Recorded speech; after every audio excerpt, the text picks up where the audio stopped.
하나님께서 우리를 사랑합니다. 여러분 사랑해요. 아무리 힘들어도 여러분 하나님이 나를 사랑하신다는 이 하나는 여러분 하나님의 말씀으로 확장하시기를 축복합니다. 여러분 잊지 마셔야 돼요. 내가 빚지고 어제도 빚장이한테 쪼들리다가 지쳐서 오늘 교회 왔는데 뭐 하나님이 나를 사랑하냐고. 성들은 여러분 세브란스 병원 응급실에 한번 가보세요. 제가 청년 때에 점심을 못 먹고 친구한테 토큰 하나 줘. 그래서 집에 갈 때가 자주 있었어요. 겉으로는 연세대학생이라고 폼재고 다니는지 몰라도 여러분 속으로 쳐다보면 그런 사람들이 곳곳에 굉장히 많아요. 제 동기들도 제가 그렇게 산지를 이제 와서 듣고 너 그때 그랬냐? 뭐 그 얘기 다 하겠어요, 그죠? 그런데 그때 저를 버티고 있는 굉장히 참 고마운 은혜 가운데 하나가 이런 세브란스 병원이 옆에 있는 거예요. 병원하고 같이 있잖아요. 그때마다 이 세상이 어떻게 이 모양이냐 속에서 분이 확 올라올 때마다 하나님 저에게 세브란스 병원으로 나가게 했어요. 정문은 데모하느라고 다 막아놓으니까 나갈 때는 세브란스 병원으로 나가야 돼. 세브란스 병원으로 이렇게 나가면 재활병동이 있어요. 그 재활병동에 그럼 여학생들이 둘이 구두를 신고 또각또각 지나가면서 그렇게 얘기하잖아요. 글쎄 내 다리가 좀 이쁘면 얼마나 좋아. 왜 내 다리는 무다리가 돼서 이렇게 오동통해가. 옆에 고무다리 끼우고 재활하는 분들이 이렇게 이야기하는 거예요. 야, 무다리면 어때? 내 다리면 되지. 여러분 그 마음을 모르는 거예요. 그죠? 우리가 급해. 그럼 사실은 이게 무다리라고 연애 태자 맞아보세요. 얼마나 속상한데. 그렇지만 여러분 이 고무다리 끼고 나니까 여러분 전혀 문제가 아닌 거예요. 거기 지나면 안병동을 지나요. 여러분 수많은 사람이 머리에 모자를 쓰고 있어요. 여자도 쓰고 남자도 쓰고 모자 이쁜 거. 여러분 그 모자 100만 원짜리 모자 썼다고 여러분 좋겠어요? 그 사람들이 이렇게 얘기해요. 100만 원짜리 모자 아니어도 좋아. 그냥 곱슬머리도 괜찮고 터벅머리도 괜찮고 내 머리카락이면 얼마나 좋은데. 이건 저쪽 들어가면 제가 헌혈했던 분이 계시는데 백혈구 헌혈을 따로 했던 분이 계세요. 제가 헌혈을 2번이나 해드렸는데 같은 O형에 이게 피가 맞아가지고 여러분 식물인간이에요. 죄송한데 요 위만 살아있어. 이 경추를 다쳐가지고 여러분 얼굴에 파리가 왔는데 이걸 못 쫓아요. 여러분 오늘 내가 가난하고 힘들고 성질나고 그런지 모르지만 여러분 걸어 다닐 수 있다는 게 얼마나 감사한지, 헌혈해 줄 수 있다는 게 얼마나 감사한지. 여러분 오늘 내가 누리는 모든 것들 인하여 감사하고 찬양할 수 있기를 축복합니다. 감사한 거예요. 너무너무 감사한 거예요. 광고한 대로 지금 속초에 산불이 나서 집이 서른한 채 같다고 이재민이 많이 났어요. 여러분 우리 기도해 줘야 돼요. 그리고 뭔가 내가 만약에 불났다고 상상을 해보십시오. 불났다고 상상해 보면 오늘 한 끼 두 끼 못 먹어도 괜찮겠다. 그러면 여러분 한 끼 값은 이렇게 좀 보내줘요. 꼭 교회를 통해서 하지 말고 여러분이 알아보고 그런 마음이 있어야 돼. 예수 믿는 사람은 그런 마음이 있어야 돼. 묻거든 이렇게 얘기해요. 넉넉한 교회 성도입니다. 그 한마디만 해요. 그러면 예수 믿는 사람들이 좀 다르구나. 이러면 전도를 달리 하는 게 아니에요. 그렇게 전도해야 돼 우리가. 그래서 저 사람들이 바라보고 예수 믿는 사람이 뭔가 좀 다르다. 그래서 그 하던 사람이 나도 예수 믿어야지, 나도 뭔가 도와줘야지, 이렇게 바뀌어야 된다고요. 얼마나 많은 사람이 지금 남양주 말씀하신 대로 이게 어려운 사람들도 꼭 불이 나가지고 화장지부터 시작해서 아무것도 없다 이게 지금 도와달라고. 여러분 그런 소리를 여러분 외면하지 말고 여러분 그런 거에 우리가 귀 막으면 그런 소리에 귀 막으면 우리가 부르짖는 소리에 하나님도 귀 막아요. 우리가 마음 문을 열고 오늘 내가 누리는 이 풍성함을 인하여 여러분 이 풍성함 제가 계속 말씀을 드리잖아요. 모세 오경 쫙 지나가면서 여러분 결론이 뭔지 아세요? 너가 하나님을 믿니? 믿으면 객과 과와 과부는 하나님의 대사예요. 그래서 우리 주변에 정말 어려운 사람들 여러분 반드시 도와주셔야 돼요. 오늘 어린이 주일입니다. 여러분, 어린아이가 가지고 있는 게 뭔가 하면 자기를 보호하지 못하는 거예요. 그래서 자기를 보호하지 못한 이 어린아이를 잘 대접해라, 잘 섬겨라, 이 어린아이를 잘 영접해라. 그것이 나를 영접하는 것이다. 여러분, 이게 맥락이 같이 있는 거예요. 같이. 여러분, 어린아이입니다. 어린이 주일인데 첫 번째, 여러분, 우리 자녀를 대할 때 은혜로 주신 선물임을 기억하시기를 바랍니다. 여러분, 시대가 이상해서요, 자녀는 그냥 내 필요한 대로 써먹으려고 그래요. 제가 부목사로 있을 때 다를 때는 기도하라고 하면 잘 안 모여. 근데 그때는 예비고사 쳤잖아요. 학력고사 칠 때, 학력고사 친 전에 40일 자녀를 위한 기도한다. 하여튼 엄마들만 머리 싸들고 와서 기도하는 거예요. 하여튼 감사하죠. 그것도 제가 여전대원들 딱 가서 따로 물어서 대놓고 그런 얘기를 하는 거예요. 목사가 좀 짓궂어서 그런지 몰라도 제가 그래, 우리 집사님들 40일 이렇게 철야하고 기도하는 것이 정말로 자녀가 잘 되기를 위해서 그런 기도하는 겁니까? 아니면 동창회 나가서 우리 딸 어느 대학 갔다 그 소리 하려고 기도하는 거냐고. 그러면 처음에는 멈칫해요. 그러다가 그것도 있고 그것도 있지요. 사실 맞잖아, 그죠? 둘 다인 거예요. 근데 많은 부모님들이 왜 그렇게 하냐 하면 자기가 못 이루는 것을 자식을 통해 대신 이루려고 하는 거예요. 그러면 자녀 영혼이 망쳐요. 여러분, 자녀는 은혜에 주신 선물이에요. 내 것이 아니에요. 이걸 우리가 기억하셔야 돼요. 여러분, 야곱이 라헬을 얼마나 사랑합니까? 여러분, 사랑하는 사람하고 결혼하면 얼마나 행복하겠어, 그죠? 행복하지 않는가 보다. 이럴 때는 여러분 빨리빨리 대답해야 돼. 안 그러면요 의심받아요. 근데 여러분, 사실은 야곱이 라헬 때문에 머리가 아팠어요. 라헬 때문에 참 힘들게 살았다니까요. 라헬 때문에 인생을 휙 돌았다고요. 라헬이 얼마나 힘들게 하는지, 나로 애기 낳게 하라고, 애 낳게 안 하면 나 죽어버리겠다고. 그런 구절이 성경에 있어요? 있다니까요. 이 라헬이, 언니는 보니까 이미 애를 셋이나 가져서 수치기만 해도 애기 낳는데 나는 이거 뭐 비비고 해도 안 돼. 그러니까 나로 애기 낳게 하라고. 애 낳게 안 나면 나 죽어버리겠다고. 야곱이 이렇게 얘기합니다. 애를 놓게 안 놓고는 하나님이 하시는 일인데 내가 하나님을 대신하랴?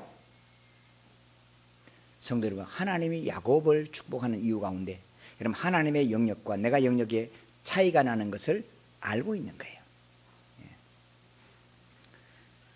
나중에 이 라헬이 이 야곱을 너무 힘들게 하니까 세월이 다 지나고 인생 다 살고 나니까 어떻게 해요?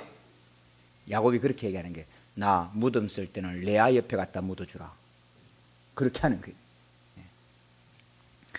그런데 야곱이 이제 아이를 다 데리고 재산 다 가지고 돌아옵니다. 돌아오다가 누구를 만나요? 에서를 만납니다. 여러분, 에서의 마음을 얻으려고 재물을 드리고 환대를 드리고 쫙 해서 에서가 묻습니다. 야, 이것들 다 뭐냐? 그랬더니 야곱이 이렇게 대답하는 거예요. 여호와께서 내게 은혜로 주신 자식들이니이다. 할렐루야. 성도님 보세요. 자식은 내가 낳습니다, 내 자식입니다가 아니고 여호와께서 은혜로 주신 자녀들입니다.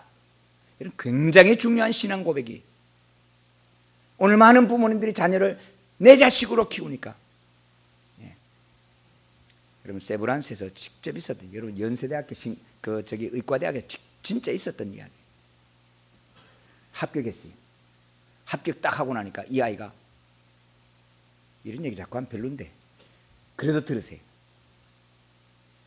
아이가 엄마한테 전화했어요. 엄마, 나 합격했어. 됐지? 그게 아들한테 들은 마지막 소리였어요.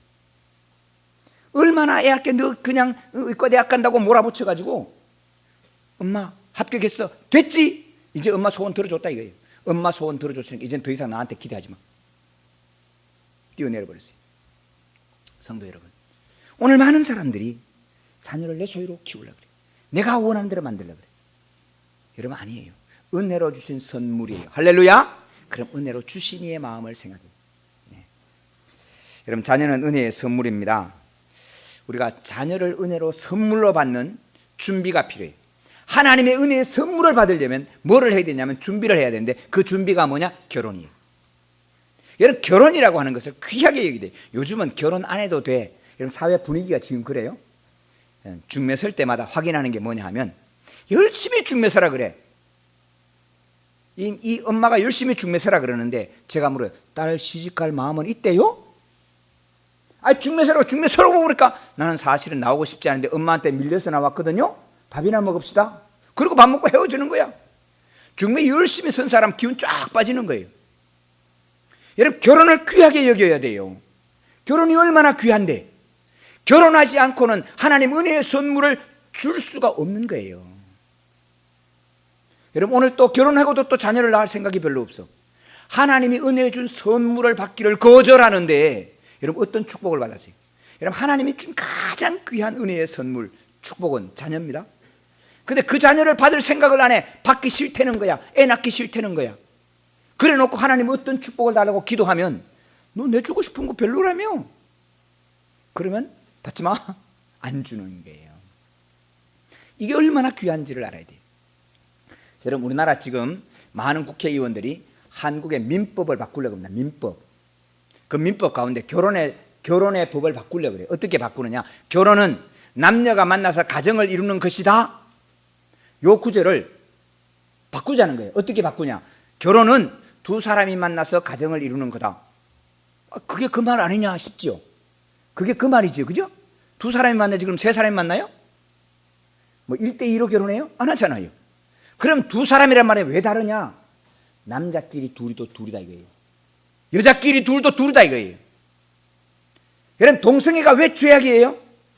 동성애는 하나님이 은혜로 주시는 선물을 받을 수가 없어요. 동성애는 자녀를 못 낳아요. 하나님께서 아니라고 말한 거라니까요. 근데 그것을 고집하는 거예요. 그러면 어떻게 돼요? 죄악이 되는 거예요. 이 얼마나 큰 죄악인지를 모르는 거예요. 은혜로 주신 선물을 받는 귀한 통로. 결혼을 귀하게 여기고 부부를 귀하게 여기고 여러분 이걸 정말로 귀하게 여겨야 된다.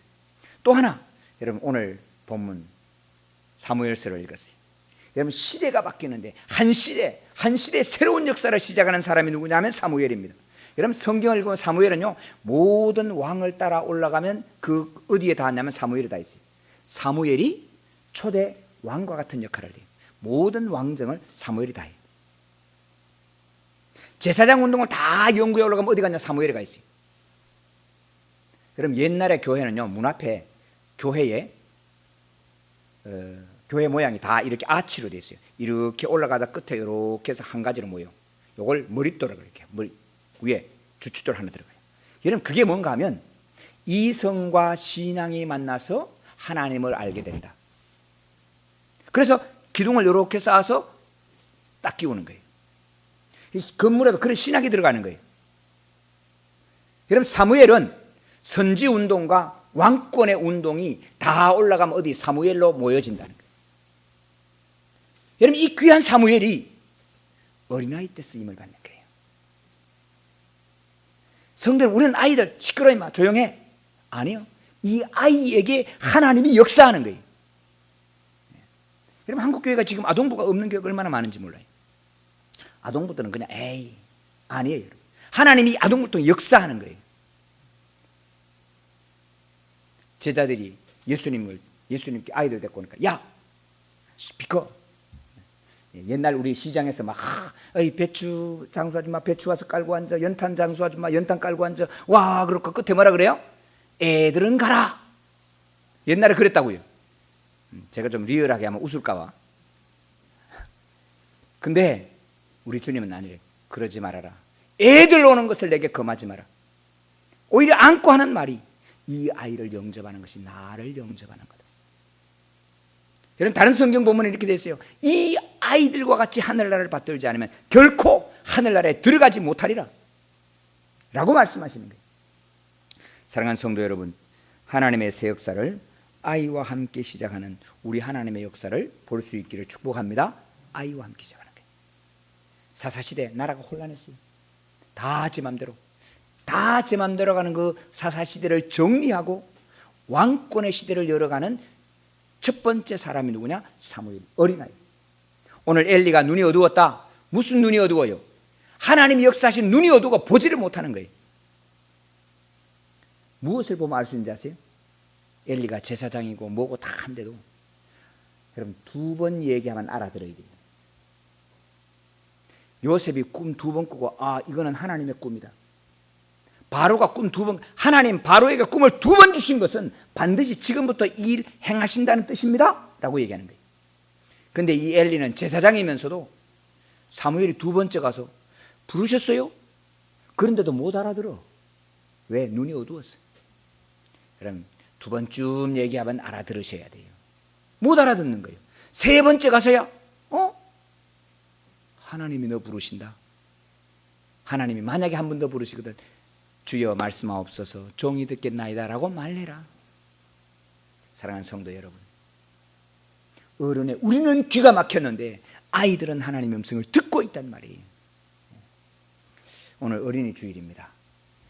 여러분 어린이를 귀하게 여기고 어린아이 하나가 예배하는 것이 얼마나 귀한지, 저 아이가 교회 와서 노는 게 얼마나 귀한지, 교회 와서 잠자는 것도 귀한 거예요. 오늘 사무엘이 교회 와서 잠을 잤어요. 너무너무 귀하다. 여러분 이런 아이들 우리가 귀하게 여기고 우리 자녀들 위해서 늘 기도하셔야 돼요. 여러분 우리 자녀들 하나님 은혜로 주신 선물, 이 선물을 여러분 귀하게 여기야 돼요. 내가 누구한테 선물했는데 선물을 함부로 픽 돌리면 선물한 사람의 마음이 상해요. 상해. 제가 만년필은 잘 안 써요. 잘 안 쓰는데 만년필을 우리 대학생들도 제가 글씨를 이렇게 한 번씩 이렇게 써보내면 좋아하니까 자기도 만년필을 선물을 해. 고맙다고 제가 2번은 열심히 써. 근데 이게 요즘 펜이 워낙에 편하게 나오잖아요. 만년필은 잉크도 하고 뚜껑 잘못하다 하면 또 양복이 또 검해지잖아요. 근데 이번 생일 선물로 딸이 만년필을 선물한 거예요. 어떻게 해요? 써야 돼 이거는. 그래서 제가 지금 열심히 만년필을 들고 쓰고 있는 거예요.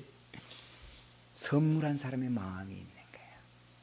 그래서 은혜로 주신 우리 하나님의 선물, 우리 자녀들 귀하게 여겨야 돼. 그래야 여러분 선물 주신 하나님이 기뻐하고 내 선물 좋아하네, 또 줄 준비를 하는 거예요. 딸이 수학여행 간다고 제주도 가서 엄마 뭐 사가지고 갈까? 그러면 다 필요 없어, 사오지 마. 그러지 마세요. 또 뭐 하나 사오면 이런 걸 왜 사왔어? 여러분 그러지 마세요. 다시는 안 사옵니다. 쓸데없는 거 사와도 아이고 좋다 그러고 또 받고, 받아서 뒤로 버리더라도 아이고 고마워 그러고 또 받아야 다음에 또 사와요. 여러분 잊지 마세요. 하나님이 선물 주거든 때로는 좀 그래, 그죠? 아들 달라고 했는데 또 딸 줬어. 또 그래, 그래도 감사합니다 받고, 그래야 또 주신다니까. 오늘 하나님 주신 선물을 감사합니다 받아야 또 주지. 아이고 이거 받기 싫은 거 이거 어떻게, 그러면 다음부터는 아예 안 준다니까. 선물 받는 방법. 그래서 성도 여러분 감사를 훈련하세요. 입에 아예 감사를 달아요. 그러면 또 받고 또 받고 또 받고 또 받고. 받기 싫으면 할 수 없고요. 받고 싶은 사람은 받으세요. 하나님 선물로 주신다니까. 어린이 주일입니다. 다시 한번 우리 어린이들 귀하게 여기고, 또 우리 자녀들, 여러분 우리 자녀들 내 욕심대로 내 방향대로 내 생각대로 키우려는 생각을 우리 부모님들이 내려놓으셔야 됩니다. 쟤는 뭐 했으면 좋겠는데, 좋겠는 것까지 그거는 하나님이 나무라지 않아요. 그렇잖아요. 설명해요, 이야기해요, 또 나누어요. 그런데 정말로 너를 향하신 하나님의 뜻이 뭐냐, 하나님이 너를 통해서 무엇을 이루시기를 원하시느냐, 그것을 두고 기도하셔야 돼요. 우리 어머님들은 기도하시고 그것을 이루도록 우리는 옆에서 도와줄 뿐이에요. 나를 지금까지 인도하신 하나님, 여러분 우리가 우리 인생을 알고 여기까지 왔어요? 모르고 왔는데 여기까지 왔잖아요. 나를 인도하신 하나님이 너도 인도해 줄 줄로 믿습니다. 왜 자식한테 그걸 못 믿어요? 저는 우리 자녀들 전들 왜 그런 생각이 없겠어요? 이렇게 가르치고 이렇게 가르치고 이렇게 했으면 딱 좋겠지만, 여러분 하나님 앞에 내려놓는 거예요. 하나님, 주님 마음대로 하십시오. 주님 원하는 대로 하십시오. 주님이 이 딸을 통해서, 주님이 이 아들을 통해서 하나님 어떻게 쓰시기를 원하십니까? 그 대신 하나님의 법을 분명히 가르치는 거예요. 제가 몇 가지 성경 읽으면서 열 예배하면서 가르치지만 몇 가지, 주일 성수 절대로 빼먹지 마라, 11조 절대로 빼먹지 마라, 장가가고 시집 가거든 부모님한테, 네가 취직하거든 돈을 벌거든 부모님한테 11조 꼭 해라. 그래가지고 어떻게 살아요? 제가 결혼식 주례하면서 그 얘기를 했더니 그 하객들이 그래가지고 어떻게 살아? 요즘 시대에 어떻게 살기는 은혜로 사는 거요. 은혜로 사는 거요. 여러분, 은혜로 살면 모자랄 것 같지만 은혜로 살 때마다 하나님 풍성하게 넘치게 주시는 주님을 아버지로 만나시기를 축복합니다. 예, 우리에게 자녀 주신 이유, 내게 자녀 주신 이유, 제일 중요한 건 하나님을 아버지로 알아가는 거예요. 자녀는 이런 거야, 아버지는 이런 거야, 이런 묵상하고 책 읽고, 그래서 아버지에 관한 책 100권을 읽어도 아버지를 제대로 몰라요. 자식 하나 키워보면 아버지가 이런 거구나, 아버지의 마음이 이런 거구나, 책 안 읽어도 알아요. 우리에게 하나님이 자녀 주신 이유는 하나님 아버지가 나를 이렇게 사랑하시고 이렇게 먹이시고 이렇게 키우셨구나 알게 하시는 줄로 믿습니다. 이 하나님을 오늘 또 어린이 주일이 아니고 하나님 앞에 내가 어린이로 누려가시는 이 주일 되시기를 축복합니다.